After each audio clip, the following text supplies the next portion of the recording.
Hi guys and welcome back to the channel. Today I've got the tank review for the brand new American Tier 10 Premium Medium tank, the M47 Iron Arnie. Now this is basically the new age M48A5 pattern. And that's because it basically plays exactly the same. Because you can be that more brawly medium tank. It's got 45 km/h top speed, which is the same as the M48A5.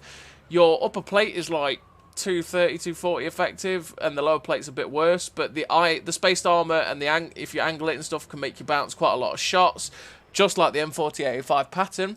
But this turret armor is absolutely fantastic and is actually slightly better than the M48. While the cupola is easier to hit than the M48A5, this turret front, because of the spaced armor and stuff like that, is absolutely solid and bounces a hell of a lot. It's like 350 effective across the face, which, number one, heat rounds, the high pen heat rounds won't pen this because it's spaced armor. The higher pen APCR tank destroyers probably still can, but if you go hull down against most tanks, you're going to be very, very good, just like an M48 pattern. And that's why I say it's just an M48 pattern. It's just the new age M48 pattern, and it's a premium. Now, this tank costs 22,000 gold, and you'd be silly to pay that price because nothing's ever worth that in this game.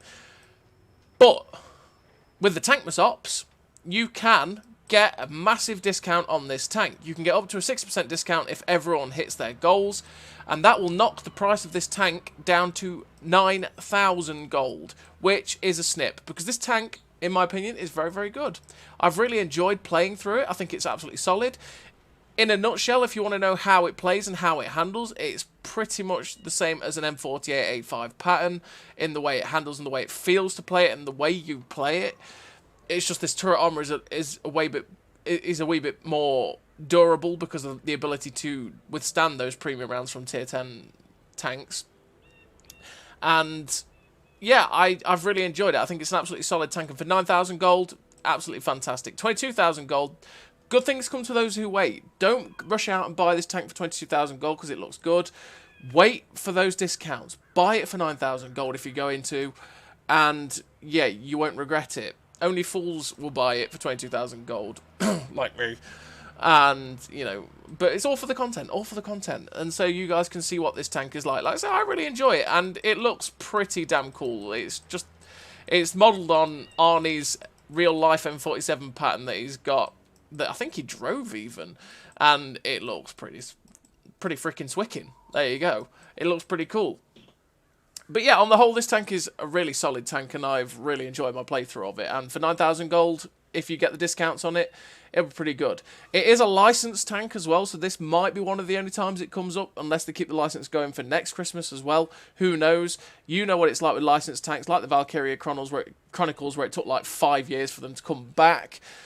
Who knows when it'll be available next after this? And for 9,000 gold, that'll be probably the best deal you'll ever get on the tank. Who knows? I mean, you never know. They might release eventually just an M47 improved or something like that. I don't know. But yeah, on the whole, I think it's solid. But let's get into the stats of this tank. So this tank has a 800 horsepower engine with a 45 km/h top speed, with an 18 km/h reverse speed. So you can see M45? Yeah, M48A5. There we go. The M48A5 has the same top speed at 45 km/h.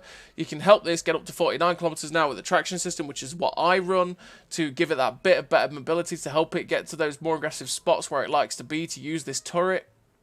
It's got an 18 km/h reverse speed, like I say, which is absolutely fantastic. Helps you reverse around corners easily enough. And with a nearly 17 horsepower per ton ratio, it hits this 45 km/h pretty easily. The ground resistances at 2.1, 1.3 and 1.1 do hold it back a little bit, but if you run off-road driving, you will hit this 45 km/h easily. And if you run the traction system, I've had no problem hitting 49 km/h either. So you'll be able to hit that top speed really well. You've got a 36 degree a second hull rotation speed, which is fine, with a 2,100 hit point. Well, you've got 2,100 hit points, which is actually the second best for American Tier 10 mediums, because the best is the T95E6 with 2,150. Then it's this with 2,100, and I think all the rest have 2,000. Could be wrong, but I'm pretty sure that's the way it is. That's absolutely solid, and it helps you with your brawling playstyle that you've got. and we've just been through the terrain resistances. Like I say, help these with off-road driving, you'll be fine. And yeah, that 36 degrees a second on the hull rotation is not the best, but it's not the worst, and you can get turned around pretty easily with it. You've got 355 nearly detectable steel concealment, which isn't that good.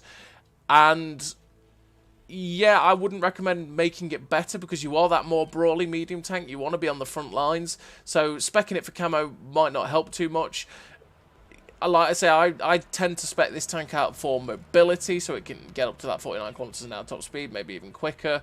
So I'm not too fussed about this camo because it has the armor to be more durable on the front lines. It's not like it's paper thin, and you really want to make the most of the camo. You're going to be more aggressive and spotted quite a lot. So 355 isn't good, but at the same time, it's not too much to worry about for the tank. You've got 410 meters view range, which is fantastic. That's more than a lot of the tier 10 light tanks. I think it's middle of the road for the American mediums because a lot of them, like the M60 and the M48, have 420, but 410 is nothing to be sniffed at. That's absolutely fantastic. You've got 36 degree a second turret rotation speed, which is fine. It keeps up with the hull traverse, which is decent, but if you run a traction system, it does start to lag behind a bit, so you just be wary of that. If it does annoy you, run rapid aim so you can get 10% higher, that's a different word, higher turret rotation speed. And accuracy during rotation is 1.3, which isn't that good, but you can help that with some of the crew skills. 20 degrees of max elevation, which is decent. 10 degrees of max depression, which is absolutely fantastic. 10 degrees of gun depression is always great to have. Makes you really easy to use on a ridgeline. Makes you really good at being hauled down. And you can have a good time with that. The reload speed is 8.6. With a rate of fire of 6.98, which, well, the 6.98 rounds per minute, which gives you an 8.6 second reload, which is decent, and you can get that down to nearly 6.3, 6.4 second reload, something like that. For 390 Alpha gun at tier 10, it's absolutely fantastic. It's got a pretty solid DPM, and it's up there with all the other American medium tanks, like I say. It's a really solid tank, this. It's got 0.36 accuracy, which isn't the best, and you might be wanting to think about vert stabs, but to be honest, the gun's been pretty decent for me running all the crew skill, all the gun skills on the crew, and I don't run vert stabs, so yeah, you still get down to 0.28 or 0.29, something like that, which is decent. Accuracy during movement is poor at 2.1 or 2.11, sorry, which isn't the best. But again, if you get annoyed by this accuracy during movement, and same as the accuracy during the rotation, put vert stabs on, and you'll help that and knock that down quite a bit, so you can help with that. 1.9 second aim time is absolutely fantastic. You can knock that down to nearly 1.7, which means you get your gun in aimed really quickly all the time, which is really great. It helps you with the snapping your shots off. You've got 2.7k DPM, which is fantastic. Now, penetration. You got 268 pen on your AP round, 330 on your heat round, which is fantastic, and 53 on the HE. 53 on the HE is a bit low, which can be annoying for some trying to pen some of the tier 10 arties, especially now they've got more HP. It would be nicer if that was a little bit more, but it is what it is. This penetration values are fantastic for the gun. 390 Alpha, like I say, with 480 on the HE. Shell velocity. 1478 on the AP is absolutely fantastic. That makes this gun feel godly. It makes it sing. Makes it really good for shooting at stuff on the move, shooting at stuff at distance, because you don't have to really lead as much. And yeah, that velocity is absolutely fantastic for the tank. With 1.1, well, nearly 1.2k meters per second for the heat round as well, which again is absolutely solid for a heat round. A lot of heat shells tend to sit around that 1,000 meters a second mark, so that's okay. And yeah, there's your little premium bonuses that you get, which it doesn't really have. It's just like near enough like a standard tank, except for the the Commander XP is pretty good, and the free XP, it's got a little bit of a free XP bonus at 5%. But yeah, on the whole, this tank with these stats is a really solid tank. Like I say, it's exactly very, very similar to the M40. It's not exactly the same. It's very, very similar to the M4085. Very similar in the way it plays and the way it feels. So let's put the crew in this tank, which I have in the T-42. Good old Mila Jovovich. I've got the Born Leader, Rapid Reload, Sixth Sense, Situational Awareness, Track Mechanic, Off-Road Driving, Steady Aim, Snapshot, and Run and Gun. All these gun perks to make sure that the gun is as good as it's humanly possible, which is what you want to do. And Off-Road Driving to help the mobility of the tank be able to reach that top speed. If you wanted to, you could switch out Track Mechanic and put on Rapid Aim if the turret traverse annoys you. You know, or you could decide to make your camo a little bit better and put camo on it if you wanted to, but this is the way I run it. Because I like to brawl in it. I want to make sure that if I do get tracked, the tracks get put back on pretty quickly, so that's why I run that. And yeah, that's my setup, and obviously you always want to make your DPM 10% better and always know when you are spotted. So yeah, let's put it in the Iron Arnie and see what the stats are. And also on equipment, so food as per, because that makes everything on the tank really good. Food is pretty much a must these days because of how good it is. I run Rammer, the optics for just maxing out this view range and making it mega. You don't have to run optics, to be perfectly honest, because the view range is already so good. You could definitely run vents and make your view range still really good, but make everything else about the tank even better. Or if you wanted to, you could just run vert stabs if the gun does annoy you. Or if you wanted to go full mobility and lol, you could run the powertrain and make it like 51 kilometers an hour, I think it is, and really definitely reach that top speed. It's completely up to you and how you want to set the tank up. It really is. But really what I'd say is run Rammer, optics, and traction system. And like I say, if you aren't bothered about the view range as much, swap out the optics for either vents or a gun stabilizer just to make your gun 20% better if you want to. And yeah, so that's what I run it on that. Let's have a quick look at the old Statarooskis while it's got everything equipped to it. And as you can see, the whole rotation speed's gone up to nearly 40 degrees a second. The terrain resistances have dropped down quite a lot to 1.59, 1.09 and 1.01. You're at nearly 50 kilometers an hour with the traction system, which is nice. Nearly 20 kilometers an hour at reverse speed 2, which is decent. 525 meters of view range, which is most definitely overkill. But if you get maps like Erlenberg, like Proc, like Mali, you're going to get so much assistance for spotting people, because you're going to really devalue people's camo and destroy their camo and spot them at good distances. And hopefully that will net you a good amount of assistance, which is why I always do it, because I want to make sure that I'm pushing my tank to the absolute limits it possibly can do. But naturally, if you run vents, which we'll switch out in a minute and you'll be able to see, you'll still get that view range pretty high. And actually the turret rotation speed goes up to 39.1, which is only slightly slower than the hull rotation, so it might not annoy you that much, but it's up to you with the rapid aim thing. 0.98 on the accuracy during rotation now, which is still not the best, but it's not the worst, it's okay. And you can see your reload is actually 6.27 second reload, which is fantastic, absolutely fantastic for 390 alpha, 3.7k DPM, absolutely fantastic. 0.29 accuracy is, well, like I say, isn't that bad, and you've got a 1.65 on the movement accuracy, which is lower than the 2.1, I think it was, but you can get that to like 1.3 or 1.2, something like that, with vert stabs. And your aim time's down to 1.75 as well. But yeah, let's have a quick look what happens if I was to switch out optics for vents as well. So for those that might go, you know what, I don't want optics, I want vents instead. And as you can see, you now have a, my goodness me, 6.1 second reload, which is, to be honest, when you see that reload difference and it goes down to 6.1, you might be really tempted to take vents, because that DPM is now getting even nuttier at 3.8. You've got a 1.72 aim time, which is only slightly better. You've got 2.8 accuracy, though, which is a bit better. A bit better on the accuracy during rotation, better on the accuracy during movement as well.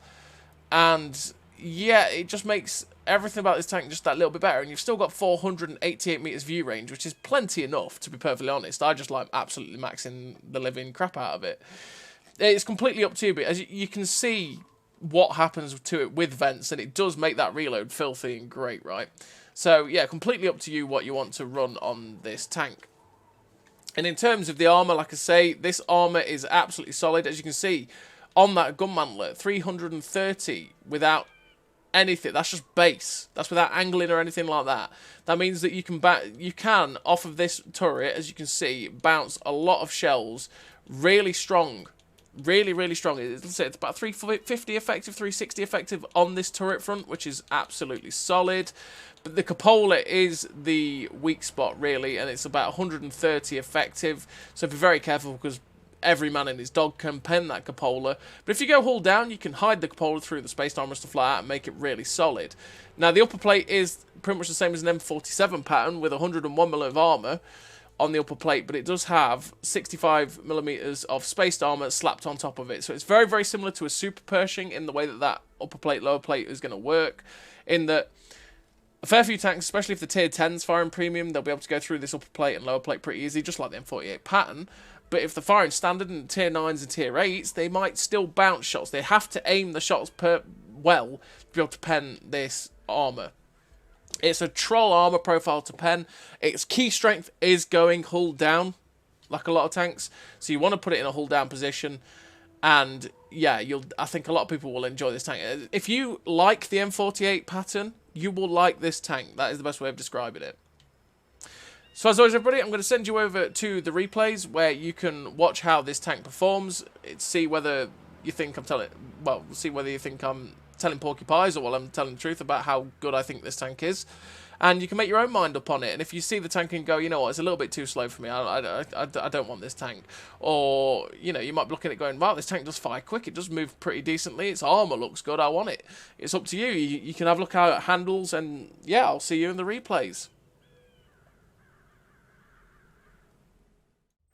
So here we are in the replays with the M47 Iron Arnie. And this first game is basically one of the more average games I had in the tank, and we are on Moravanka. Had to think of the name of the map then. And we're going to go to the Magic Forest, because while we don't have the best mobility in the universe, we also have a pretty good turret we can go hold down over here, and I didn't really want to brawl with some tier 10 heavy tanks. I wanted to go brawl with the medium tanks. As you can see, we're on flat ground at the minute, or slightly curved ground. You know, it's that type of ground. We're at 49, 48 kilometers an hour. You can see this tank really does hit its top speed pretty easily. We're on the sort of undulating ground, which changes little bits here and there, and we're not having a problem with hitting that top speed, which is why it's pretty decent to run the traction system. And you don't really need to run something like the powertrain unless you want the extra speed alongside the traction system. And you can see the gun blooms a little bit when we're turning left and right, but for the most part it doesn't go out too far, and it does get aimed in pretty easily. So we're going to, like I say, go to this little bit of flank here, go get hull down and see what we can face. A lot of their team just got spotted on the other flank, and it's like, right, okay, we're going to try and start putting some hurt into the Centurion 7-1 that's just been spotted. We want to try and clear this guy out, because at the minute there's, what, 5, 7, 9 tanks spotted on the enemy team over there, and there's one here, and the light tank there, and the medium tank in the middle. Most of the team's already been spotted, which means they've pretty much sent no one over here. So we've got to clear this guy out and get moving. And so you can see this reload is really nice. The gun does aim in really quickly. When you boost him with food, it's a 5.8 second reload, which is absolutely fantastic. And yeah, now that guy's gone, we're going to move forward. So I'm going down the 9 line to try and spot the guys on the JK. Because if there's someone on that JK, then we can try and hopefully spot them up, and we'll be able to get good assistance on them from the people with me. And naturally, I'm confident in my view range spotting people in those bushes as well, because I've got 525 meters view range, which is delightful. But now I'm not really spotting anything along that K-line, so I'm thinking, okay, it's either run away or it's not really there. So what I want to do is try and charge straight to the ridgeline at G3. I want to get to that ridgeline so I can get hull down and get under the gun line of those that are on the other side of it. And that way I can spot them and also put damage in. But this CS-52 lease actually catches me out, because I'm like, wait a minute, what's this guy doing here? Then we take a small hit from the light tank, and it's like, oh god, here we go. He hits our fuel tanks, we repair it with the repair kit, slap a shot into the T-77, and the Rhinoceronte unfortunately sets us on fire with another shot, even though we repaired the fuel tanks. And just like that, we've lost all of our hit points. We have got 1,500 assistance. We're spotting some of these guys, so our friends have shot them. But the worst start we could have, we've reused our repair kit, we've got a broken engine, we got set on fire, we lost all of our hit points in the blink of an eye. So we're going to have to try and make the most of what we can here. We get a nice shot into the lower plate of the Death Star, but this is the other thing though, I am in the position I wanted to be in. I'm right under the gun line, I'm on this ridge line. And we're just going to wait for this Death Star to poke out, because I'm pretty confident it will. What I'm thinking right now is he's waiting to get unspotted, and then he'll move out. So what I'm doing is just moving myself back a little bit so I'm easily out of his way when he does try and get a shot at us, and yeah, we managed to get another shot into his side and not take a hit.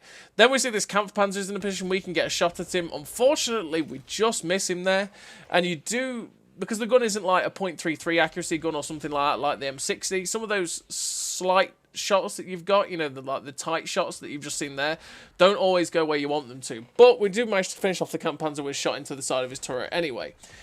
Look for a shot on the M48A5 pattern, but unfortunately it just misses. We can't quite get it. We're up to 2.6k damage so far, and I'm just being careful because I do want to push and start shooting these guys in the side, but that M48 pattern and his positioning has me a little bit worried. And unfortunately, with that fire and all that, those hit points I lost, I just can't take a risk. We get a nice shot into the lower plate of the M48 pattern. Like I say, that's our cousin, our twin, something like that. I don't know. It's our brother. He's an American medium tank, exactly the same as me. Plays pretty much the same. And we want to get rid of that guy because he is the one that's Overwatch for these people here in front of us. I can't push forward to attack these guys because that M48 pattern at any point could just poke out and shoot me, and I would be dead. We managed to bounce the Rhinoceronte off our turret front there. Again, showing the pretty good turret armor it's got. And I'm like, okay, you know what? I'm just going to ignore these guys because I can actually get shots over here. And we get to finish off the Object 705. Just waiting for the shell to go back in so I can get a shot into this ISM. Unfortunately, it ricochets, though, just because he was turning at a weird angle. Should have shot the turret because it is a stock turret and it would have been easy to pen. We do manage to shut down the M48A5, though. And now we get a shot into the Tortoise's cupola. The Tortoise is actually stock, and he knocked us down to 12 hit points from 200. But like I said, we've got to finish off the M48, which was the danger. We just look for a shot into that cupola of the Astron Rex, which is absolutely huge. And unfortunately, we miss it. But then we realise this M60 actually kind of has shots on the side if we're not careful. So we move ourselves into a better position to get a shot at him. And I can't quite tell what is blocking my shot. I think it's possibly a wall. A destructible wall. But it is what it is. We find the shot into the side of his turret. And we shut him down. Unfortunately, that shot derps into the floor on the Tortoise. I'm not sure. To be honest, I don't think it would have penned anyway. But I'm not quite sure what happened to it. We managed to get the shot aimed in onto his cupola, though. Get a shot in here. And at this point, I'm thinking, well, it'd be nice to get a top gun. But for all intents and purposes, I'm doomed here. Because these guys are all charging after me. I'm kind of like, please, team, help. Help me. And the Tortoise is coming over, so we track him in place just to make it so that he's sideways on for people, but unfortunately they don't have shots, and the Astron Rex gets in to shut us down. And unfortunately that was the end of our game, and we ended up finishing with the defeat, with 5 kills, 4.4k damage, the 1400 assistance, 946 base XP on a loss. Unfortunately, it was a loss, but we did what we could from losing all those hit points right at the start when we were crossing, and we made the most of it. And really, that showed off what the tank can do, even on low hit points. When you get hulled down, you can really use the great turret armor to your effect, and keep just using the pretty decent DPM as well. Well, pretty good DPM to your effect. And like I say, it doesn't really struggle to pen anything either, because it does have that 268 penetration with 330 heat, which is an asset in itself. When you come against things like 279Es, you can just load the heat and go through the weak points on them. Well, I say the weak points just anywhere on the upper plate for the most part if you're aiming at the most central mass facing you. And you can have a good time. And like I say, the penetration is enough for anything you're going to face. 268 is fantastic. And the shell velocity is beautiful. And with the heat, you can pen everything you want to shoot at, and like mouse fronts and E100 fronts, etc., etc. So we're on the secondary plate, and on this secondary plate, we are on this map, which is Rezanai. Yes, Rezanai. There we go. We got there in the end. And we are just going to come up here to this little position at E3. I do normally go a bit further round to like the E4-5 gap, but I did spot this E6 coming through, and I was like, you know what, let's try and get there and start putting shots into him. And unfortunately, we end up ricocheting off the side of his turret. Go for the shot into his back end, because we can just... I'm pretty sure the E6, we can just about overmatch the back end of his tank. I can't quite remember what the side armor is on it. But unfortunately, we don't pen that either. But we do have a chisel in front of us as well, which we do get a shot into. And as you can see, I wasn't wiggling enough. He manages to get a shot into our cupola. Get a nice shot into the T95E6. And basically what we're going to do is keep alternating shots. Now, the chisel ends up bouncing on our turret front. And I know even though I just fired, I will fire faster than the chisel, so I'm going to look for a shot at the E6. Now, fortunately enough, he ends up bouncing on our side turret, well, on our turret as well, the chisel again. And we couldn't quite get the shot at the E6. Again, we bounced the chisel. This showing how strong this turret is, as long as they don't hit that cupola. I want to get rid of the E6 on my right so that I can start focusing shots into this chisel without the threat of being shot in the side of the turret or the side of the hull, right? But the E6 isn't giving it up. And we get a nice shot into the upper plate of the chisel. And we just keep him moving. We're just going to try and make it as hard as possible for this guy to pen. As you can see, he just keeps bouncing off this turret front, which is nice. He's aiming for the cupola, but he's not hitting it. If you keep wiggling, you can make it as hard as possible for him. People will still hit it and pen it, which you do have to be careful of. As you see, he pens it again. And the cupola is weak, so it is easy to pen. But, you know, you just got to make it as hard as possible for people to hit the shot. So that, as you can see, he's not hitting it every single time. He's ricocheting off the turret. And at this point, that guy looks like he's actually sort of given up. We do get a nice shot into the upper plate, or lower plate, one of the two, on that T95 E6. And I'm just looking for the kill shot. That chisel has, like I say, he looks like he's given up. He's had enough, because he's run away down the bridge. Unfortunately, we bounced a shot on the T54 E1. We've got a perfect damage number as well. Perfectly 2,800 block. Perfectly 2,000 damage. Satisfying numbers. The 109 assistance makes it a little bit sad, but, you know. And, yeah, we're just being careful right now. As you can see, the chisel poked out there, and it was like, well, yeah, no, okay, screw that. We're going to try and get a shot into the E6, which we do get to shut him down because he makes a mistake, because he was having to turn for the guys behind him. And now that chisel, like I say, looks like he's going to run away. So what I actually want to do is push in on this T54 E1 and start working him over with my DPM. And just as we're crossing, it's like, well, hello, Mr. Chisel. Goodbye, Mr. Chisel. We get the shot in to finish him, and now we're pretty much reload, because this reload is so great. Get the shot at the back of the E4, the E1, and the shot ricochets off his ass. Oh, RNG, why? Why did you do this to me? We somehow ricocheted off his ass. I'm not sure how, but that's a really sad time that we didn't get to pen that. But now we're in a really good position to get shots on these guys here, which basically destroys their attack along this flank. Go for the drive wheel on the TNH, but unfortunately don't quite hit it, which means we don't track him in place. Go for it this time. Well, he takes a hit, and we do get to shut him down. The machine's on the run as well. I'm just hoping to reload before he gets behind the rock, but he doesn't. And I decide, you know what? We're going to go after this E50M and trying to shoot him from above. We'll get a nice shot auto-aimed into him from above. We are spotting that machine as well. We can just see his back end, so we slap the shell into that. I'll say the gun is pretty solid, and it's just the occasional shot you're going to miss. We do get another shot into the 50M, but we don't get to finish him off. And it was nice to finish off that machine. We just had a little slight shot at the back end of his tank, and we did manage to get to shut him down. But now they've only got 2 tanks left in artillery. The artillery is probably somewhere in their base, but their IS-7 and their Progetto are both pretty damn healthy, so we want to get over here. We try and get a shot into the Progetto on the move, but unfortunately it doesn't quite go. And we're just going to get ourselves a little bit more elevated so that we can try and get some shots into this Progetto. And unfortunately, that ricochets off his ass again. Like, come on, game. And we do get to shut the guy down. But, like, come on, game. Don't ricochet shots off of people's asses. That's not very nice for me, is it? Oh. We're up to 4.5k damage with nearly 1,000 assistance now. This IS-7 is tracked. And it's just agonising at this point because he's just too low for me to get any shots into his side. But we're trying to motor our way over there. And as you can see, we're hitting 47, 48 kilometers an hour. Pretty easy to get there with the traction system. And now that guy's tracked in place again. He's not looking at me. So we're just going to keep slapping shots into that back drive wheel, which keeps him absolutely pinned there. And the 279E finishes him off. There's only one tank left. It is the T92, who has got people flanking around him. So the likelihood of me getting shots into that guy is non-existent, really. And we are going to finish this game, hopefully, eventually, when they kill it. It does have more HP now, so it takes a little bit longer to finish him off. But 5.3k damage with 1.2k assistance. We finish with the victory. We finish with the 5 kills, 5.3k damage, 1,642 base XP, 2.8k blocked.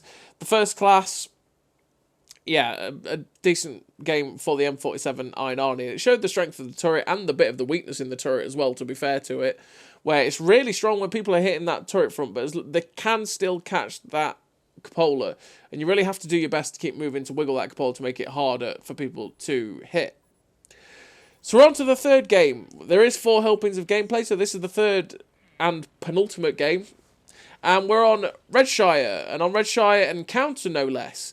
So what we're going to do is we're going to go to around the position at E3, F3, you know, in those little ridge lines there, to try and get to a position where I can spot out the HJK, try and catch people out that try and cross up the 1 line, and put our DPM to some good use. But as you can see, a lot of our team is going to the 890. So hopefully our team, with the amount of bodies they've got over there, should hopefully win that pretty quickly and be able to zip round. But we do have to be careful. There is the encounter cap. We do have to try and defend it because, like one of the games I had earlier in this tank where it's Kasserine encounter, basically their whole team poured into the encounter and none of our team went to defend it and they just capped.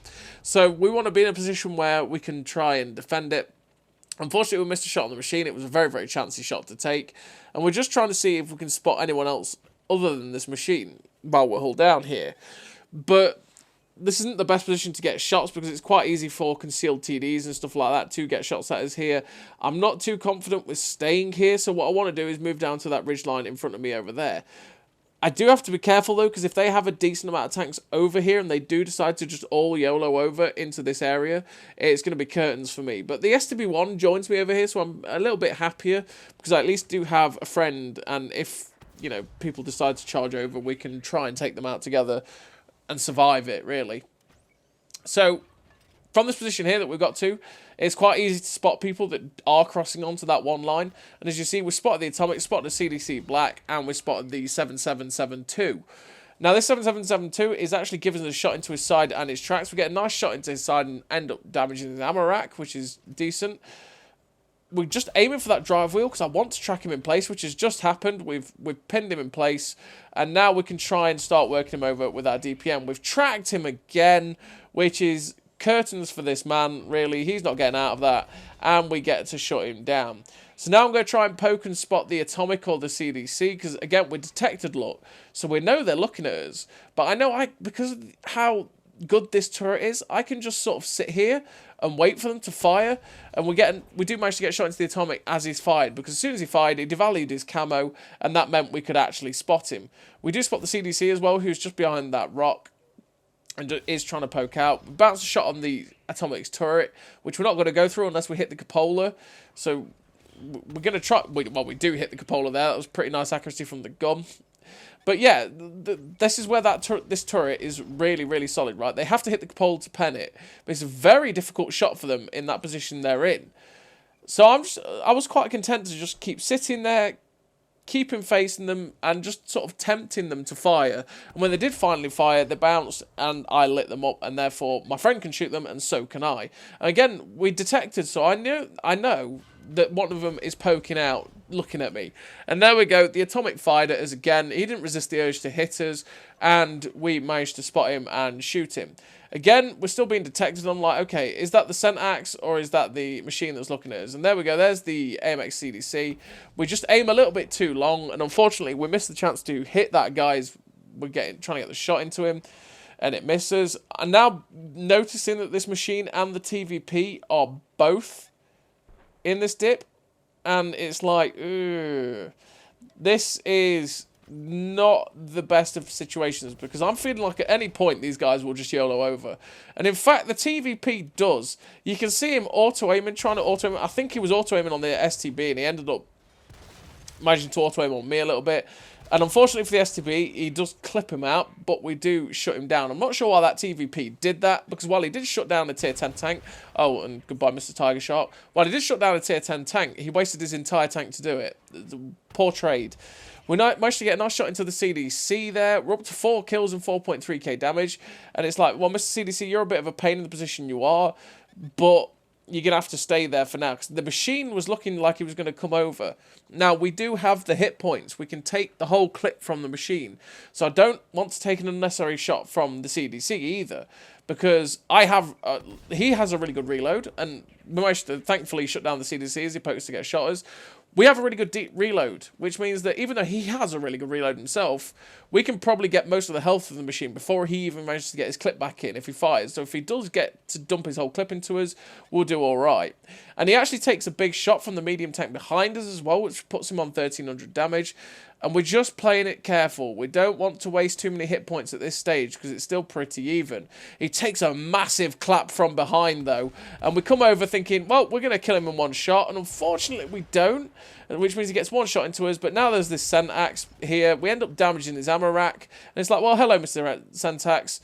His ammo rack is still damaged, though. He's not repairing it, so he's not using his repair kit, which is why it's taken him so long to fire. He pens us on the move.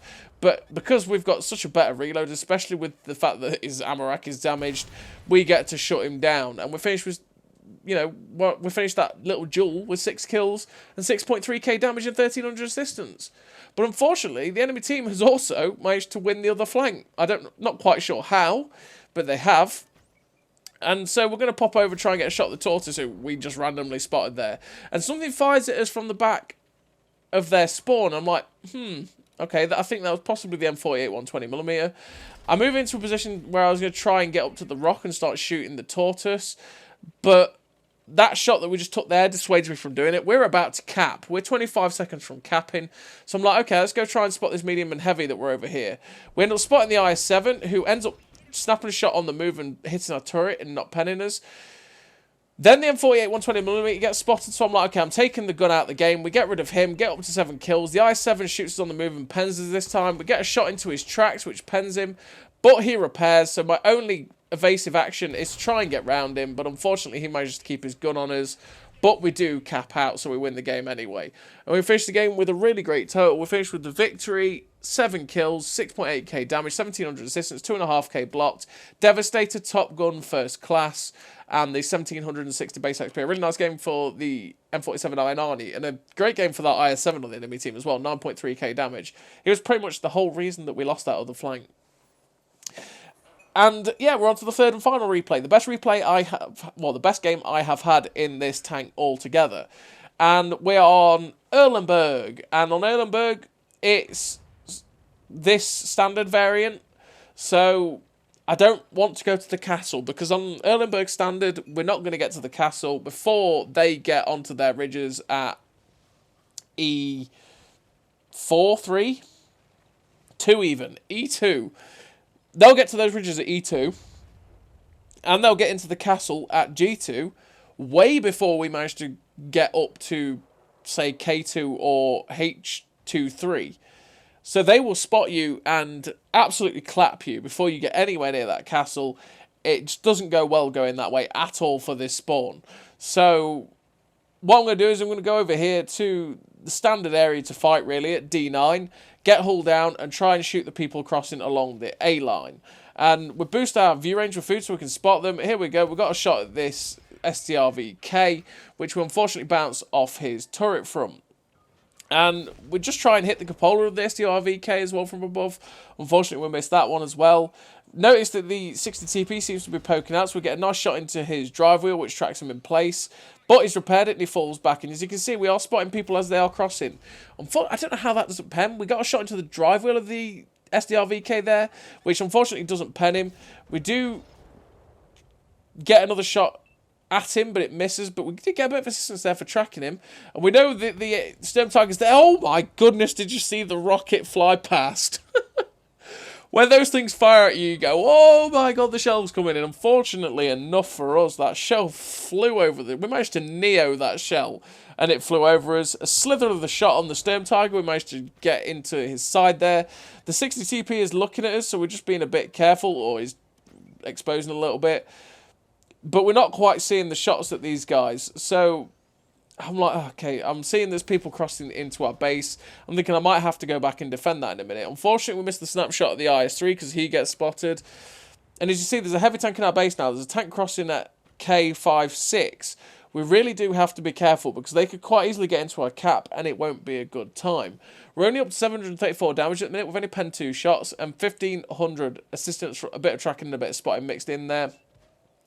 And as you can see, they have entered the cap. So I'm trying to get into a position where they're in render range, so I can at least start getting shots at them. The IS-3 is covered.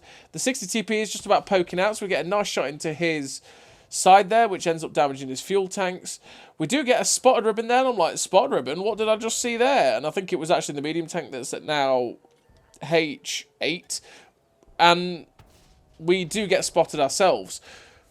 Now we're going to try and get some shots at this E5 at range at his cupola. He ends up penning us and damages our engine. If people do shoot you in the side and hit that back end of your tank, they do seem to damage your engine quite a lot. And as you saw with the first replay, it was an engine fire that did us, because we repaired the fuel tanks and then the engine set on fire when he damaged it. So be careful of that. It does get damaged a fair whack, which is a bit annoying for a tank that is a little bit slow, but you do have a repair kit to repair it.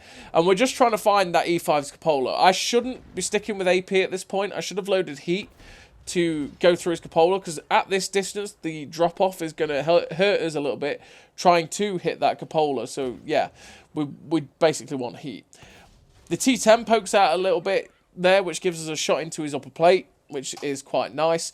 But unfortunately, taking that hit from us, he ends up pulling back behind the buildings. We can't quite see the shot at him.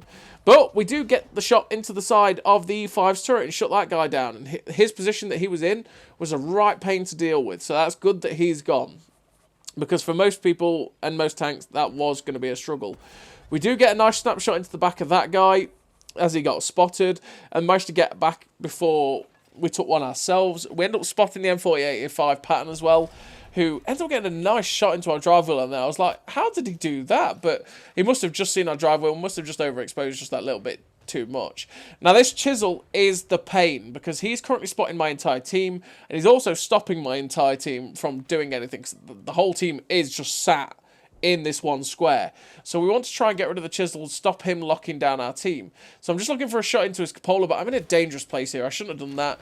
But we do manage to bounce the atomic off our upper plate. We end up taking a shot from the right as well. I think it was the M48 pattern again. But we kind of get lucky that we don't. That was a mistake to poke like we did, but we do get away with it, which is fine. We get to shut down the atomic, and we're just trying to light up people like this M48A5 again. But we're not quite doing it. We're staying detected. I do want to wipe this chisel out, though, and he's dropped down.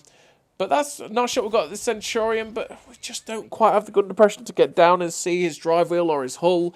And it was a mistake to shoot his turret, but it is what it is. We end up bouncing on that guy, so too. We're up to 2.2k damage with 2.5k assistance. I really want to get rid of this chisel. This chisel is a key problem for my team, and it's keeping them below this ridge line. So we just have to get rid of this guy. So it's like, well, goodbye, Mr. Chisel. Fortunately enough, he moved into a position we could get a shot into him, and we finished him off. But look, my whole team on the other side has died. So it's like, okay, we've got to switch back again. Now that chisel's gone, and that chisel could get shots into our ass if we move back over here as well. So now he's gone. Perfect. We need to get back over here to these positions at ED9 and stop them pushing, because I will be the one now that will be holding them back. And hopefully, if they push around too aggressively on me, my team should start blapping them. So we managed to get up, get a nice shot into the Sturm Tiger because he struggles for his gun depression, and we managed to pull back before this SDR-VK gets the gun depression to shoot us. He massively overexposes, takes a hit from someone else, we finish him off, and we're up to 4 kills. And this Sturm Tiger is pain. This Sturm Tiger could quite easily do some significantly bad things to us. So I want to get rid of this guy. Unfortunately, we ended up bouncing off his top end, but we don't end up managing to pen it. So we're just looking for a shot at the M48A5, but like I said, the Sturm Tiger's actually doing the smart thing, which is backing off and using his gun elevation. The 60 TP was coming over to get a big shot into us, so because we've got so many people behind us, I decided, you know what, I'm going to track him in place, and we end up getting a bit of assistance, and somehow that ricochets off his lower plate.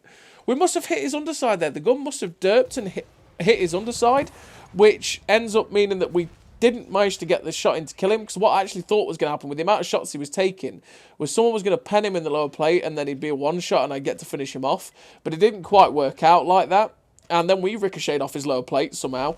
We're just trying to get a lucky shot into the cupola of that M48, but it didn't quite happen. like I say, we are being very careful because that guy could quite easily blap us. We do be cheeky, though, and get a shot into his low plate, which is nice, which puts him down to 523, which is a bit lower. We're being very, very careful, though, because we have many tanks in front of us, and we have to be very wary of every tank that is in front of us, because, obviously, you know, we can start taking hits. We're only on 655 hit points, which can end badly for us. The 70 TP? The 60 TP can shut us down in one shot. The Sturm Tiger probably finishes off in one shot too. The M48 can't, but yeah. And he's actually in a position where he should have been getting shut down by our team quite easily there. He was really overexposed. And then we're just going to pop down, because this 60 TP is also in a position where he's really exposed for me. We get a nice shot into his side, and it was like, I don't know how I didn't track that, but it is what it is. Then the Sturm Tiger pokes round, and we managed to get a shot into his lower plate before he pulls all the way round. The 60 TP is coming round to try and get a shot at us as well. We're really in a dangerous position here, and it's like he's trying to find us. We do get to shut him down just about. We managed to hot shot him a little bit faster than he could shoot us. Then we noticed in time there that the Vengeance was coming round to shoot us in the ass. And we get a nice shot into him. This Sturm Tiger has to go before I can deal with anything else, because he is pain right now. We unfortunately ricochet a shot off the top of his tank. We started to load HE so I could try and splash him to death. But finally, someone managed to hit him from behind us, and the E5 shuts him down. We're up to 4.7k damage and 5.1k assistance after that engagement. And I was trying to spot out, that Vengeance, because he was somewhere behind us. And it's like, okay, I'm not seeing him. That's weird. I thought I would have seen him by now. So what we're going to do is we're going to come around this side and see if we can spot anything that may be camping along the 5 line. See if we can spot anything at all. Because it's like, right, they've still got 3 tanks left. They've got 2 tier 8s in the Vengeance and the Centurion. We know where the Centurion was at K56. The Vengeance was somewhere over here. We don't know where the Waffle E100 is. And that's the deadly thing, because the Waffle E100 can clip out anyone, really. It's a deadly gun, deadly alpha. And obviously he could have either the big gun or the small gun. And there's the Vengeance. He actually managed to get himself into a little hole near enough where the chisel was. We'll try and snap a shot into him on the move, while moving to this building here, so that we could keep our side covered from the Waffle in case he was somewhere along the 2 line where he might be able to get a shot at us. But the Waffle's just killed a Stone Cold, which tells me he's actually probably somewhere more towards the castle, because, well, that's the only way he could have killed that M48, no, Stone Cold, sorry. But the Vengeance managed to get shut down by the Death Star. So now my chances are that I can go find the Waffle somewhere over here and try and spot him for what's left of our team. And we'll try and get some damage off on him. There we go. We light the Waffle up. We pop round. We find a shot into his turret with the heat for 429, which is quite nice. But then we load the HE because, well, like I say, he must be reloading at this point. And with the HE, we can quite easily 2-shot him, whereas it's more likely a 3-shot with our AP. So with the HE, we can obviously do like 480 instead of 390, and that's what we're aiming to do. But he's playing quite cautiously, and again, I don't really want to attack a Waffle E100 and let him just drive around and YOLO me and slap 2 shots into me. But you saw he took a hit, and that actually makes him a 1-shot for us, just about. And we slammed the shell into his turret with HE, high roll for 483 and finish him off. That was chancy, but I felt like I could fire the shot into him and pull back before he managed to kill me, because he did actually have the 128mm, and unfortunately the Centurion ends up just drowning himself. And we finished the game with 6 kills, 6k damage, 5.4k assistance, the victory, 1987 base XP, the patrol duty, Top Gun, high caliber, the ace tanker, and like I said, 1987 base XP. A really great game for the M47 Arnie, which is basically the new age M48A5 pattern, and it's a really, really solid tank. Be very patient, wait for that 60% discount, buy it for 9,000 gold if you want, if you like the looks of it. If you like the M48 pattern, you'll like this tank. It's a lot of fun, I really like it. So as always, everybody, thank you very much for watching, and I'll see you next time.